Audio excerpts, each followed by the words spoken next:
Good morning, afternoon, evening, friends and family, loved ones. This is your friend Kelly, and I am going to show you how I do the DNA knot. And I'm going to do it by making, excuse me, a keychain. Now, hopefully, this will show up. I use between 3 and 4 feet of paracord, depending on what mood I'm in. You want to find the middle of the paracord and then go up, figure 3 to 4 inches. You've got the right side and the left side. Right side goes under, the left goes under that and over the top of the double cords and through the loop, as long as it doesn't fall out. And then you want to hold it while you tighten it down so that way it doesn't do anything weird lengthwise. Now, normally you'll see me do the cobra knot for like the handles and stuff on like the monkey's fist and the mini monkey's fist. This is the cobra knot, where the same cord stays on top and goes back and forth, which would have been, in this case, would have been the right side. See how this one is the one on top? When you're doing the DNA, since the left side is going over on the top, it's going from the left to the right. That's what you want to continue doing. So you go right, left cord over the 2 inner strands per se. Take the right cord over and underneath and up through the loop you just made. And then pull it tight.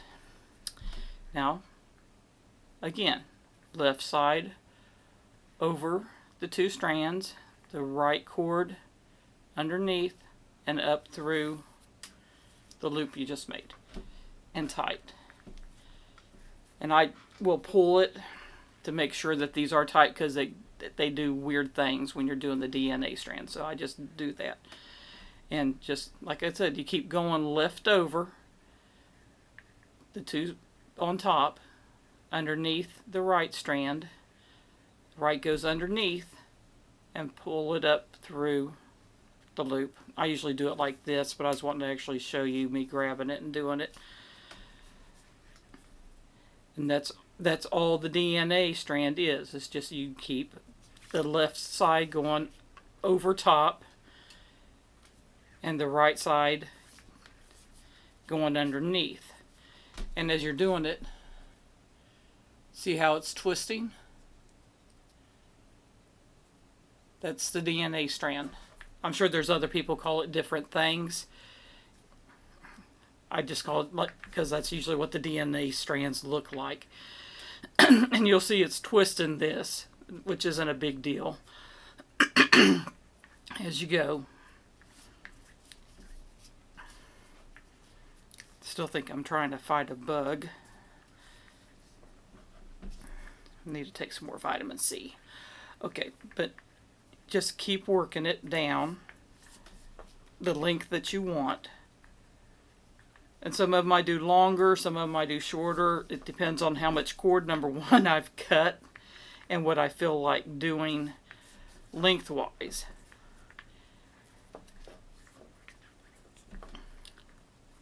But it's one of those things. Doing most paracord knots, you need to have good hand strength to get the knots good and tight. You don't normally want loose knots on items that you do. So hand strength is kind of a item that you need, or you can always have somebody else do it for you. But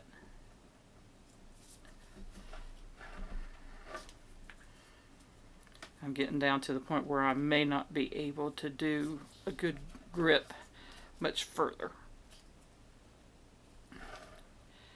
Let's see here. Can I do one more? And what I will do a lot of times when I get down to the last little bit, if I can't get a hold of it real good, that's probably good, is I'll get 2 pairs of pliers of some sort. What do I have here? I got 2 pairs. And what I'll do is grip them real good, and then do good snug grip on them. Now, next thing, which this can be interesting in and of itself, you want to trim and leave enough to singe it. You don't want to have too much or too little.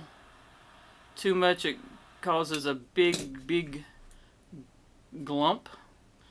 Too little, there's not enough there to singe it and melt it into the cord underneath it.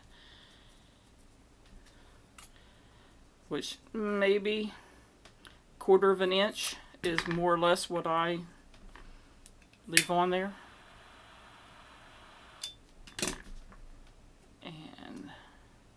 And this is a knotter's tool or a marlin spike or whatever it is you want to call it.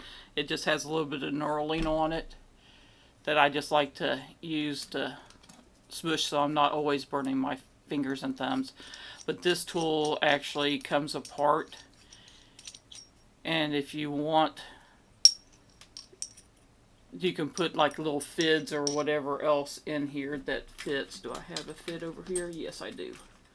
If it'll fit. Some of them won't fit. This is what you call a fid. It's like a needle, but you put the paracord in the hollow end, you twist it in so that way you can feed stuff through. And see, it just fits in there. And the size of this, unless you use a lot of small items, you're only going to be able to fit one in there. But that's not why I got this. I got it just strictly to do what I'm doing with it. And sometimes when I'm unraveling something, using this to be able to feed it in or to even tighten, you can work it in because it's just a little bit, I mean, it's not real sharp ended, but it's decently where you can work it in. And then in my house I have lots of carabiners because I use them for everything. I just add this. You can do this before you do the knots, but I usually just do them after. It's easier than fighting with the key ring. And there's a DNA keychain. So that's all I did. Thank you for watching. Many hugs, many kisses, much love. I'll see you later. Bye-bye.